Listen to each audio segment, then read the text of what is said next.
अस्सलाम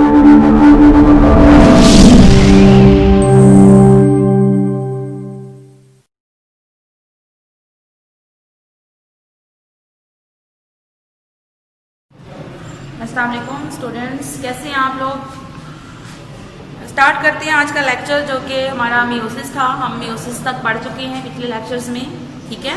अब meiosis detail से पढ़ने के बाद देखते हैं कि आखिर ये है, इसका हमारी ज़िंदगी में फ़ायदा क्या है, यानी इसकी अहमियत क्या है, सिग्निफिकेंस ऑफ मियोसिस। बहुत इंपॉर्टेंट टॉपिक है। शॉर्ट में भी आपको ये क्वेश्चन आता है तो आप शॉर्टली इसको 2 to 3 लाइन में डिस्क्राइब करते हैं, पॉइंट्स लिखते हैं, ठीक है। और अगर आपको यही क्वेश्चन लॉन्ग में आ जाता है तो आप इसको डिटेल से बयान करते हैं। पहले मैं आपको थोड़ा एक्सप्लेन कर देती हूँ कि मियोसिस की सिग्निफिकेंस क्या है, यानी इसकी हमारी ज़िंदगी में क्या अहमियत है, क्यों होती है, कहाँ होती है। कहाँ होती है तो आपको डिस्कस कर दिया था कि मियोसिस सिर्फ और सिर्फ जर्म सेल्स के अंदर होती है पिछले लेक्चर में। अब जर्म सेल्स के अंदर कौन से जर्म सेल्स हैं? वो सेल्स जो गमीट्स प्रोड्यूस करते हैं। अगर वो मेल के अंदर हैं तो वो स्पर्म्स प्रोड्यूस कर रहे हैं। तो स्पर्म्स जो है वो आपने बहुत ज़्यादा सुना होगा, प्लांट में भी और एनिमल में भी, ह्यूमन में भी, कि स्पर्म प्रोड्यूस करने वाला प्रोसेस जो है वो मियोसिस है। और अगर एग फीमेल में है तो एग्स प्रोड्यूस होंगे, और एग प्रोड्यूस होने वाला प्रोसेस जो है वो मियोसिस है। यानी मियोसिस जो है वो एग और स्पर्म को प्रोड्यूस करवाती है, ठीक है। अब एग और स्पर्म जिस तरीके से, ये फिर हमारी लाइफ में बहुत इंपॉर्टेंट स्टेप है कि नई नस्ल ने आगे जो बढ़ना है, उसके बढ़ने वाला जो प्रोसेस है वो मेनली कौन सा है? मियोसिस है। तो अब ये देखिए कैसे, क्या पता है कि अगर ह्यूमंस की बात करें हम लोग, क्योंकि हम लोग ज़्यादातर ह्यूमंस को डिस्कस करते हैं, तो ह्यूमंस में देखें कि एक मेंबर मेल होता है और एक फीमेल। अब इनके अंदर क्या होता है? मेल के अंदर स्पर्म बने। आपको पता है कि हेप्लाइड का याद है कि मैंने आपको बताया था कि जिसमें क्रोमोसोम की सेट की तादाद आधी हो जाए। अगर हम अपनी बात कर रहे हैं तो इंसानों के अंदर 46 क्रोमोसोम्स होते हैं, तो हाफ हो जाएंगे तो कितने हो जाएंगे? 23। टोटल कितने थे? 46, ठीक है।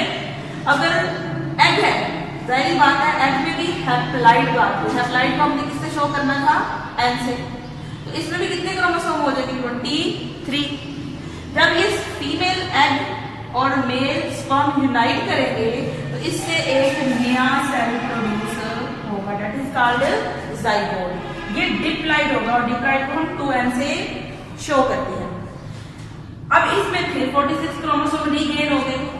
इसी तरह किसी भी जानदार के अंदर जितने भी क्रोमोसोम होंगे दोबारा जाइगोट के अंदर अपीयर हो जाएंगे, लेकिन उनके गमीट्स, अब स्पर्म और एग को कलेक्टिवली हमने क्या बोलना है? गमीट्स, ठीक है। अब गमीट्स दोबारा से जो है क्या करेंगे? जाइगोट बनाएंगे और क्रोमोसोम की तादाद को रीगेन कर देंगे। अब किसके थ्रू हुआ? स्पर्म बने, एग बने, हेप्लाइड बने, किस प्रोसेस के थ्रू बने? मियोसिस के थ्रू। तो मियोसिस जो है हेप्लाइड जो गैमेट्स है वो प्रोड्यूस करती है, और इसकी वजह से क्या होता है कि क्रोमोसोम की तादाद, अगर ऐसा होता कि मेल में भी 46 होते, स्पर्म में भी 46 होते और एग में 46, तो यहाँ का 92 बन जाते। यहाँ तो हम ये देखते हैं कि अगर एक क्रोमोसोम भी किसी जानदार में, किसी इंडिविजुअल में ज़्यादा, फर्ज करें में हम 46 क्रोमोसोम वाले हैं, तो अगर 47 क्रोमोसोम होंगे तो हम नॉर्मल ह्यूमन बीइंग नहीं होंगे, हम एबनॉर्मल होंगे, ठीक है। कोई ना कोई डिसेबिलिटी होगी हमारे अंदर। जैसे आप कहते हो, हम लोग अभी थोड़ी देर पहले, मैं आगे जाके आपको समझाती हूँ कि एरर्स में अगर हम इसी एग्जाम्पल दूंगी कि जिनके अंदर क्रोमोसोम जो है 45 होते हैं वो ना मेल होते हैं, अगर खास करके एक्स क्रोमोसोम उनके अंदर मिसिंग हो, वो ना मेल होते हैं ना ही फीमेल होते हैं, ठीक है। तो अब देखने वाली बात यह है कि एक क्रोमोसोम के मसले से जो है वो इतनी बड़ी गड़बड़ हो जाती है, तो अगर 92 डबल हो जाएंगे तो क्या हम ह्यूमन ही रहेंगे? नहीं।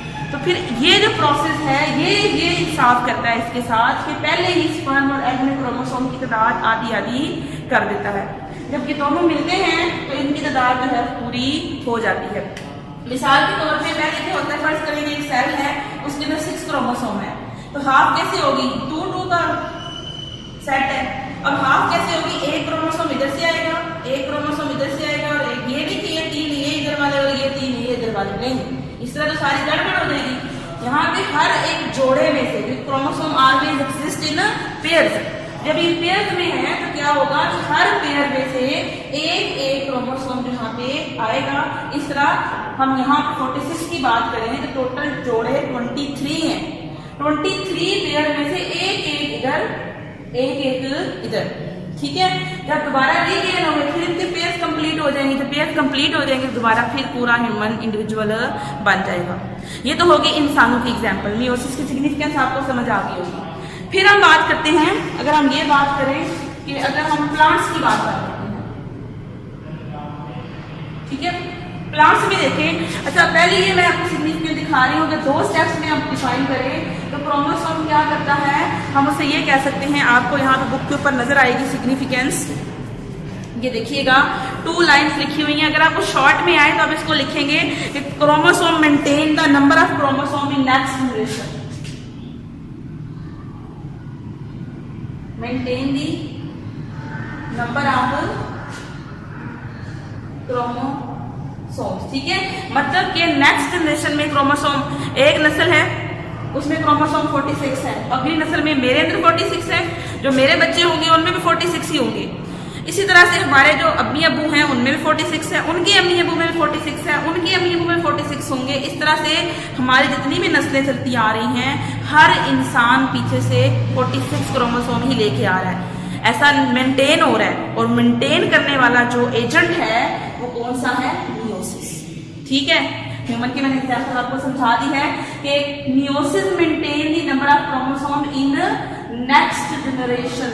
नेक्स्ट जनरेशन मीन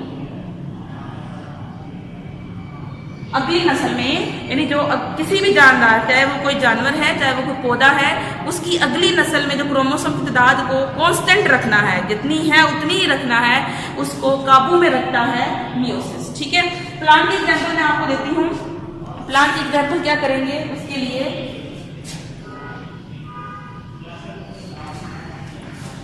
प्लांट के एग्जाम्पल के लिए हम यहाँ पे कहते हैं कि प्लांट के अंदर 2 तरह की जनरेशन होती है, ठीक है।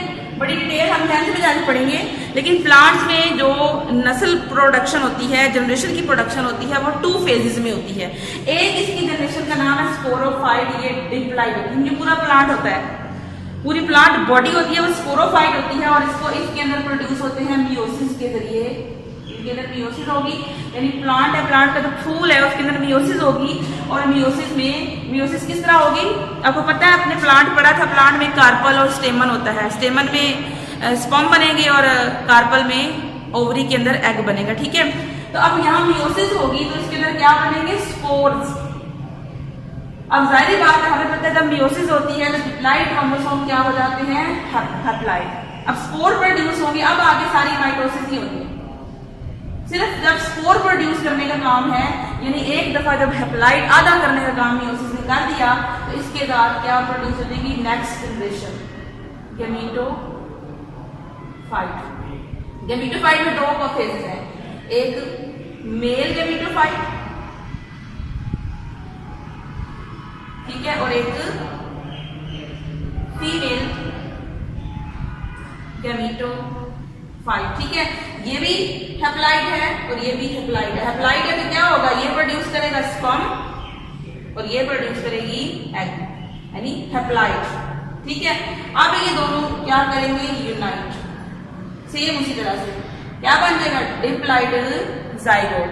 अब जाइगोट में माइटोसिस होती जाएगी तो एक दफा दोबारा फिर वो पौधा बन जाएगा, यानी अगली नस्ल फिर तैयार हो जाएगी, ठीक है।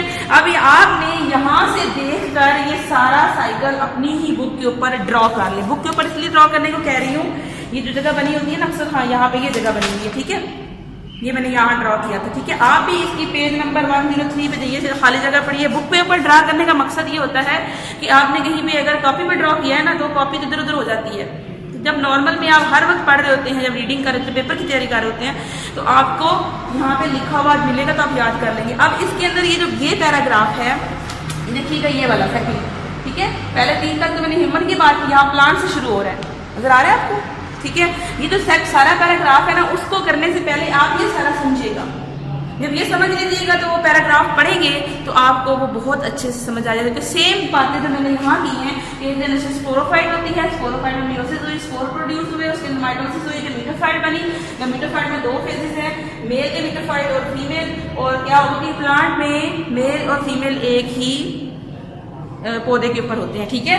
तो अब क्या है, दोनों स्पर्म और एग प्रोड्यूस करेंगे, यूनाइट करेंगे, जाइगोट बनेगा और जाइगोट से फिर एक नई नस्ल पैदा। ये सारी बातें उस पैराग्राफ में लिखी है, तो आप उसे पढ़ेंगे तो आपको समझ आ जाएगी कैसे क्रोमोसोम मेंटेन करते हैं। उसके बाद नेक्स्ट जो स्टेप है वो इसका सेकंड क्या होता है कि प्रोड्यूस वेरिएशंस, यानी ये दूसरा काम है, ये दूसरा काम है इसका मियोसिस का, कि ये वेरिएशन भी प्रोड्यूस करती है। वेरिएशन का क्या मतलब है, यानी हम हर जानदार जो मियोसिस के जरिए बनता है वो जरूरी नहीं है कि वो बिल्कुल उस जैसा ही हो जैसे माइटोसिस में होता है। माइटोसिस में तो एग्जैक्टली एक जानदार से जानदार पैदा हुआ वो कॉपी होगा एक दूसरे की, लेकिन क्या हम इंसान अपने मुकम्मल तौर पे अपने पेरेंट्स जैसे होते हैं? नहीं होते। हम अपने बहन भाई जैसे मुकम्मल तौर पे नहीं होते, होते जरूर हैं लेकिन एग्जैक्ट कॉपी नहीं होते एक दूसरे की। तो हम थोड़े थोड़े एक दूसरे से मुख्तलिफ भी होते हैं। तो ये सब किसकी वजह से होता है? अगर हम अपने माँ बाप जैसे एग्जैक्ट ना, कुछ बातें हमारी पेरेंट्स में माँ जैसी होती हैं, कुछ फादर जैसी होती हैं। अब सेम क्यों नहीं होते? इसकी वजह से, मियोसिस की वजह से। अगर आपने मियोसिस पीछे समझी है तो मियोसिस के पहले स्टेप में हमने पढ़ा था प्रोफेज। प्रोफेज में हमने क्रॉसिंग ओवर पढ़ी थी, जब क्रोमोसोम एक दूसरे के साथ क्रॉस करते हैं, और सेगमेंट्स का मैंने समझाया था बहुत अच्छे से, आपको लेक्चर देखिएगा अगर आपने नहीं देखा तो। क्रॉस करेंगे, सेगमेंट एक्सचेंज हो जाएंगे, उस वक्त क्या होगा, क्रोमोसोम के सेगमेंट एक्सचेंज होने से क्या हुआ, वेरिएशन प्रोड्यूस हुई। इसलिए हम एग्जैक्टली अपने पेरेंट्स जैसे भी मुकम्मल तौर पे नहीं होते, कोई ना कोई खसूसियात हमारी ऐसी होती हैं जो उनसे थोड़ी डिफरेंट भी होती हैं। किसकी वजह से होती हैं? अगर सारे एक जैसे होते ना, तो एक बीमारी ने हमला किया तो सारे के सारे एक घर में या एक मोहल्ले में फ्लू लगा हुआ है सबको, तो उसमें चंद लोग तो ऐसे हैं जिनको नहीं लगेगा, क्योंकि सबका इम्यून सिस्टम एक जैसा नहीं है। लेकिन अगर हम एक जैसे होते तो सब के सब उसका शिकार हो जाते, और क्या होता, सब मर जाते, ठीक है। इस तरह प्लांट में भी अगर एक बीमारी हमला करती, सारे एक जैसे हैं, सब मर जाते। लेकिन मियोसिस की वजह से थोड़ा थोड़ा फर्क आ गया है इनके सिस्टम्स के अंदर, इस वजह से क्या हुआ कि डिफरेंट होते हैं, तो मियोसिस इनमें वेरिएशन प्रोड्यूस करने का बायस बनती है, ठीक है। ये था हमारे पास सिग्निफिकेंस ऑफ मियोसिस, ठीक है, ये आप अच्छे से पढ़ लीजिएगा।